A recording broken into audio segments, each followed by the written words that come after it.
and welcome to the TLDR News Podcast. I'm joined today just by Rory Taylor, writer. No one else has turned up today because it's Friday, so no one's here. Just the dedicated podcasters, really. We've got a lot of hot takes. We do. We've got a lot to discuss today. So usually we will, at least for the revived podcast, we will focus on one topic. Today, I think there's three that we're going to be going through. Most of these are related to the sort of aftermath from the recent by-elections, the three by-elections that took place last week. Should we start with ULEZ? So the reason that this is related is because the Uxbridge and South Ruislip by-election took place. So Uxbridge is a London constituency, which is soon to have the people that live there are going to have to pay more money to drive their cars there because of the expansion of the Ultra Low Emmission Zone, or ULEZ. That has taken place because of a policy of the London Mayor, who is Labour. Now, the Conservatives tried to make that by-election kind of like a mini referendum on ULEZ. So the Tory candidate did a lot of their campaigning on the basis that if you don't like the ULEZ, vote for us. The Labour candidate did try to distance themselves slightly, but ultimately it's the Mayor of London that's expanding ULEZ, so it's quite difficult for them to do that. And what this meant was the Tories did win that seat narrowly, only by about 400 votes, but they did hold on to it. So that's not actually the end of the story, because the London Mayor was actually taken to court, and the High Court ruled on this about whether ULEZ is even legitimate. So I think it might be worth, I've spoken quite a lot here, so I'll jump in. Passing on. Basically, a number of Conservative borough councils in London took Sadiq Khan, the mayor, to the High Court, trying to say he didn't have the authority to expand the ULEZ scheme, the consultation was faulty, a few different reasons. The High Court ruled today being Friday, I don't know when this is going out, but that they ruled in favour of Sadiq Khan. ULEZ expansion can go ahead and will go ahead.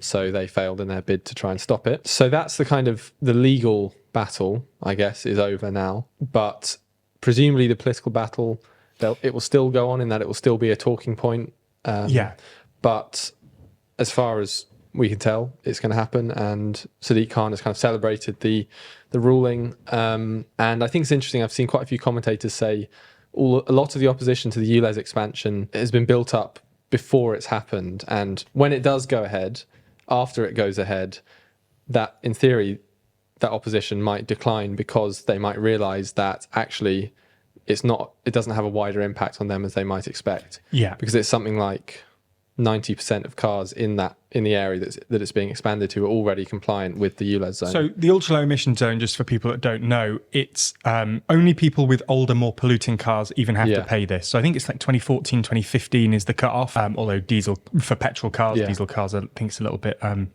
earlier than that. But if you've got a car that doesn't pollute too much, you don't pay this at all. So it does not affect you. And only a very small proportion of cars are relevant. Now, the reason that this has become quite a large issue, especially in Labour circles, is because the argument is that this affects poorer families more, because they're the people who are more likely to have more polluting cars, older cars.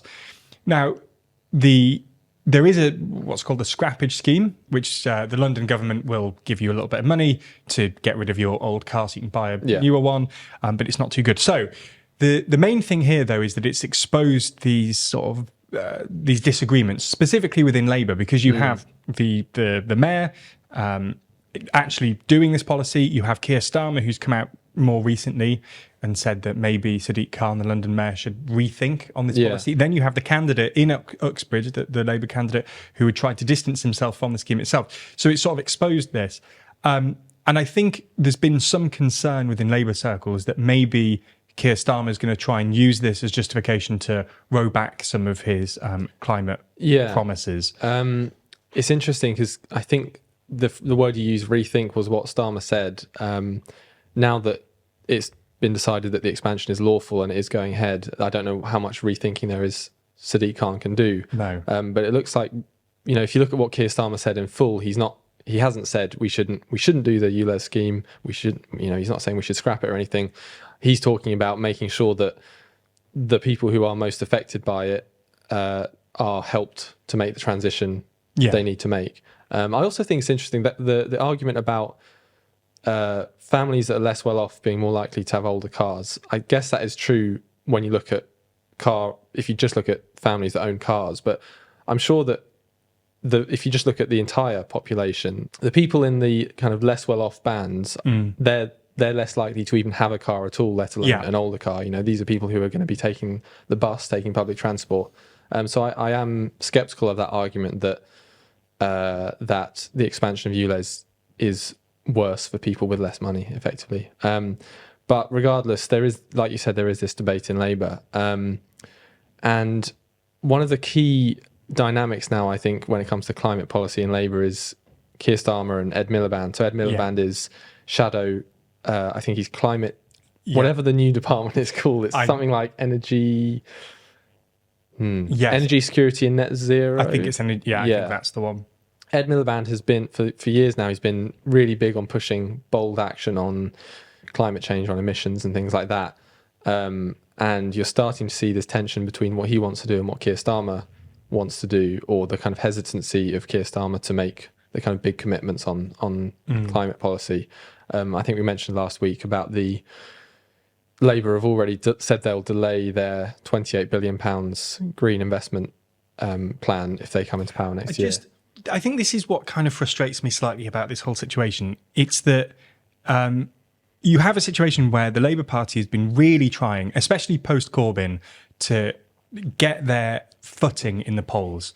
And they're succeeding in that.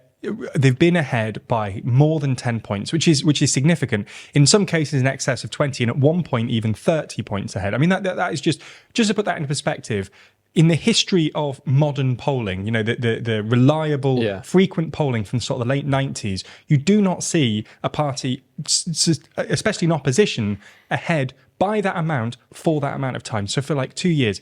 Now, that if you are part of that party and you support them, that's great.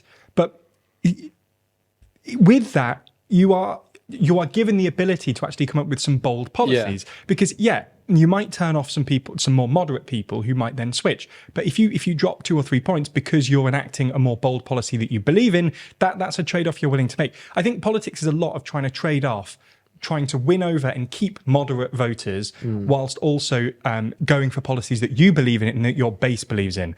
And there's a constant tension between the two.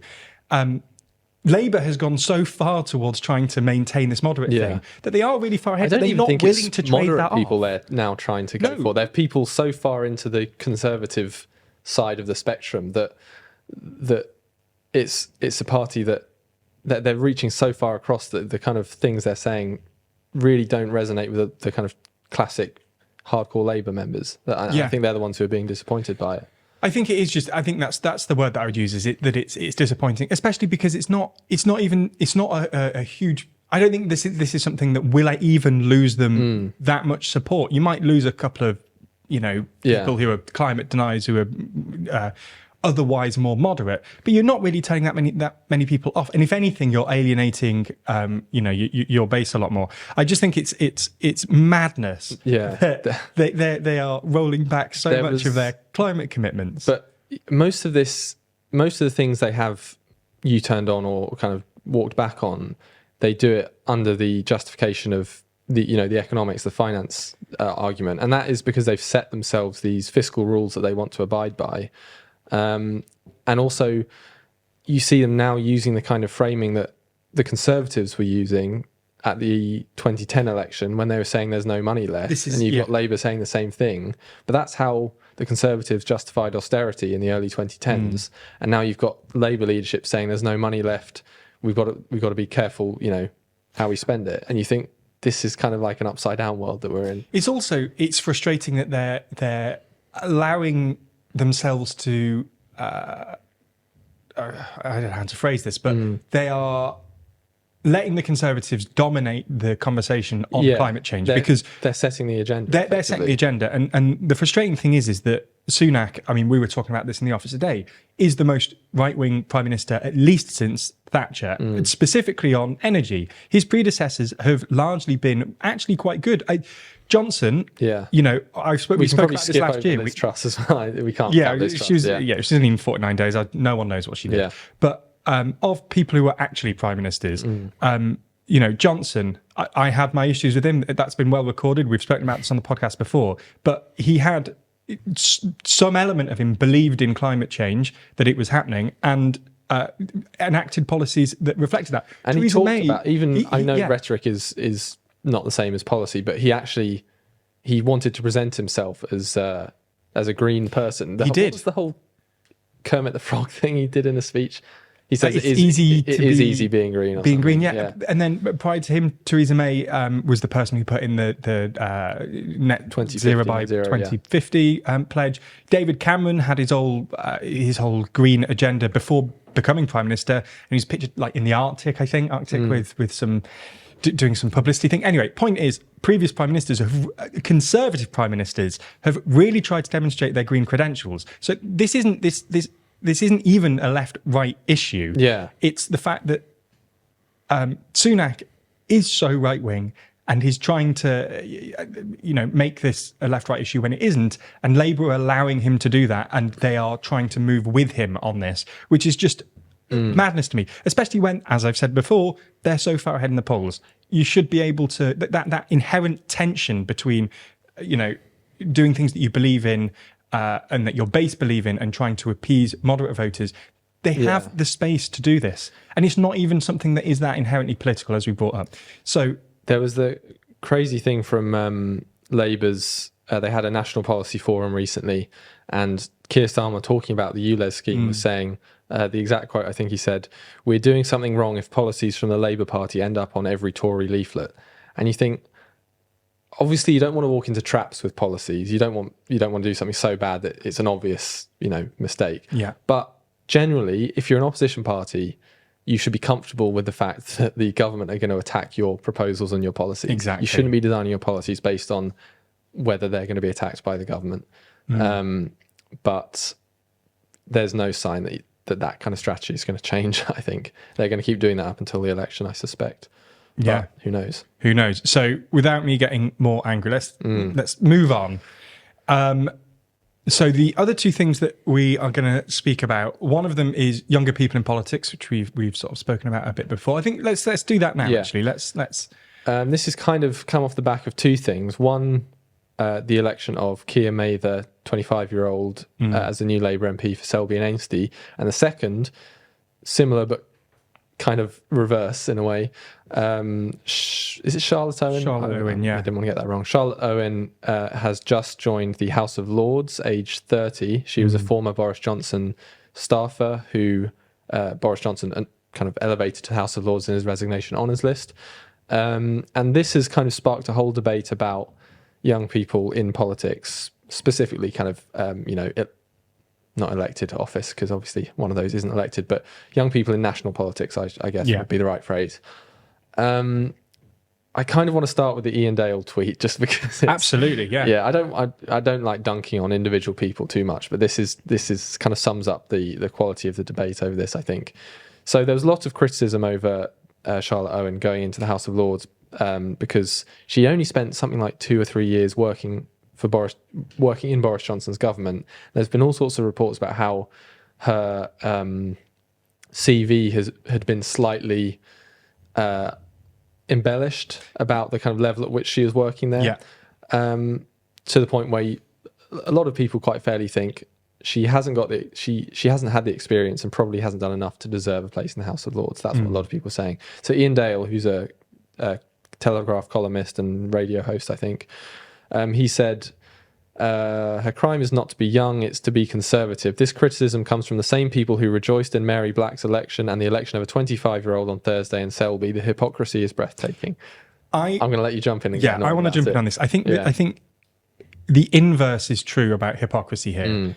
And I tweeted about this at the time, and I've thought about this since. The difference with Keir Mather is that he got his position through campaigning, through trust, through working his way up, through convincing hard work, people to through convincing vote people. He was elected. Yeah. There are people who have elected him, that have put their trust in him. He used the democratic system, and he has been elected. People have put faith in him to be their representative. That's fair. He's 25 years old. He pays taxes. He's had a job. He is at the age where he can sign up Do and everything fight you and can do as die an for your adult. country. Yeah. Do everything you can do as an adult. You don't get more votes as you get older. Everyone has one vote. If you're able to vote, you should be able to be a representative as well. That's how it works. He's by all accounts, he's done that more than legitimately. Yeah. The difference with Charlotte Owen is that, as you say, there's already questions about her CV, but it's the fact that she's been appointed for life to the upper chamber. She can't be removed. She won't be removed. Keir made that if people don't like how he acts in the next 5 years, they can boot him out. Yeah. That's absolutely their right, and they can hold him to account. The difference, and this isn't an argument against the House of Lords. I think there is a legitimate argument to be made that you want an upper revising chamber just to ask the House of Commons, are you sure you want to do this? Full of experts. Now, there is a relevant factor.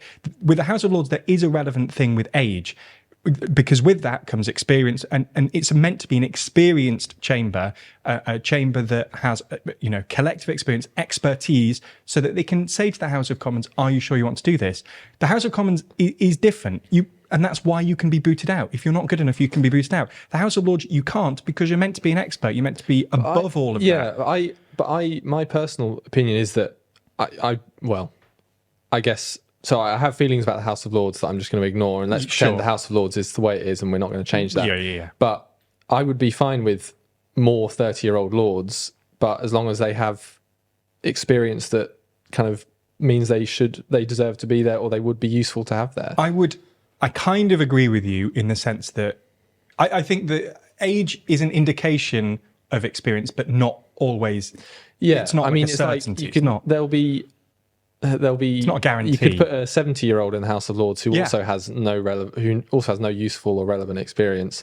What I'm saying is, if you put someone at age 30 who has more important experience. If I've got two candidates to go to the House of Lords, one of them's 30 with 5 years legal experience, and you want them as someone who had, you want someone in the House of Lords with legal experience, just in this example, and I have someone who's 60 who has, 30 years of legal experience, I would rather them in the House of Lords. Yeah, I mean, you also get to this, the question of, what is it actually for? Because there's a lot of people who have been put in the House of Lords who they don't have experience drafting laws or anything like that, but they come from communities that have been underrepresented, or they've come from, I don't know, the sports world or the media world or all that type of thing, where they do have expertise in these areas that can be useful when crafting legislation. The question is, do we need another person who has worked for a political party and worked for a politician to go to the House of Lords? I feel like the experience of someone who's worked in Downing Street under Boris Johnson isn't adding much to the House of Lords that the House of Lords doesn't already have. Yeah. Which, we could easily get into a do we need the House of Lords type debate, which we don't need to do now. Park that for now. Yeah. But I think, that's a very relevant point, actually. I think the difference with the House of Lords is it's not a representative chamber. The point is it's not representing. It's meant to be a chamber that is revising things like that, which is why I think experience is quite a key element to that. I totally agree with you. I mean, and again, the only reason I'm not addressing the point is because I don't want to get too bogged down in House of, about how appointments are made. But you're absolutely right that the House of Lords doesn't need more political appointments, and I think experts are the thing that makes the House of Lords the House of Lords. And Charlotte Owen, by the accounts that I've read, probably isn't. Yeah, and we should the ideal candidate. There was another person, I think, age 31. I can't remember his name. He's Lord Kempsall now, but I don't want it to seem like we're just going after Charlotte Owen, but she is the youngest of the set that Boris Johnson appointed, and I think she is the youngest in recent history. So that's why we kind of talk about her over the other young person, Ross Kempsall. I think it's also ancient 31 compared to her. I think it's worth saying as well that I know we don't normally do this kind of conversation on the podcast, and I know that there are maybe some opinions that we've raised, and I'd be very interested to hear what anybody else has to think about this, because I'm, these news stories have happened in the last few weeks, and I've been forming my opinion on them as it's been happening. But if anyone has anything they want to add, this is going out on YouTube. Yeah. You can leave a comment, or you can tweet at us at TLDR, or we at TLDR Ben. So yeah, I'd love to know what everybody thinks about this. But I think the point is that I think Ian Dale got it the wrong way round. Yes. I think the key difference is that Keir Mather's elected, you can boot him out. Yeah. Charlotte Owen has been appointed for life. They're just with not, very little experience. Not comparative at all. No, really. They're two different things.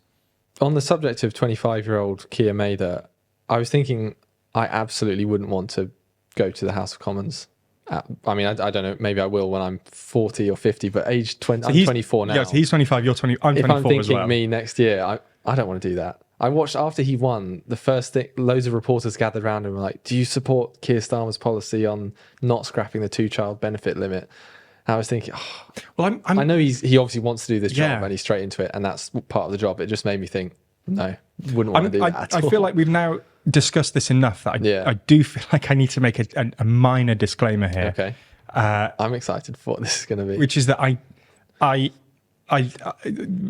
Keir Mather and I are from the same part of the UK. I came across him a couple of times in sort of political circles, and I'd spoken to him. Again, this shouldn't affect my view and shouldn't affect my opinions on this. I just feel like it should be on the record. But as I say, I'm also separate to that. I'm reading Why We Get the Wrong Politicians, and that book sort of explains what it's actually like to be an MP and to get into. I highly recommend reading it to anybody that's interested. But what it's like in the first few days of becoming an MP, and by all accounts, that must have been just an incredibly stressful experience. Yeah. So, I'm 24 as well, and I can't imagine what that must be like. It would be weird to be the age I am now and thinking, who am I going to hire as my staff for this? Like, I'm not. Yeah, I couldn't do that. No, it's too much stress. I'm happy doing what we do here and the second chatting you about it. Stand for office or you become an MP, we're kind of on a tangent now, but you have to have an opinion on everything. Like you can't just be like, well, I'm not sure about that yet. I'll form my opinion later. Or you can't really afford to not have a strong opinion on something. Suddenly you need to be. I think you have to be a really specific type of person, which is that they live and breathe politics. Yeah. Like you don't get an off day. You don't get, Which is I don't know. It's a shame because that then puts off, I will say, normal people. Because I feel like people who live and breathe politics probably aren't that normal, especially if you want to go to the House of Commons. But we're not be made better. We're not those candidates. No, which is fine. But tune in next week when Ben announces that he's the candidate for wherever. Yeah. 2024. You'll be 25 by the next election, probably. I will be. Yeah. I won't be standing. I can say that now to anybody that anybody expecting a TLDR Ben candidacy can get different ideas, because that's not happening. Okay, so I think that was a little bit of a tangent. So we'll bring it back round and just sort of wrap up a little bit. Yes. I think the podcast today has been a little bit different to normal in the sense we've discussed a few different things. We've also given a bit of some opinions. I went on a couple of rants. So again, we are still in the early days of this. So I'd just love to hear what any of you think about it. Do you this kind of format?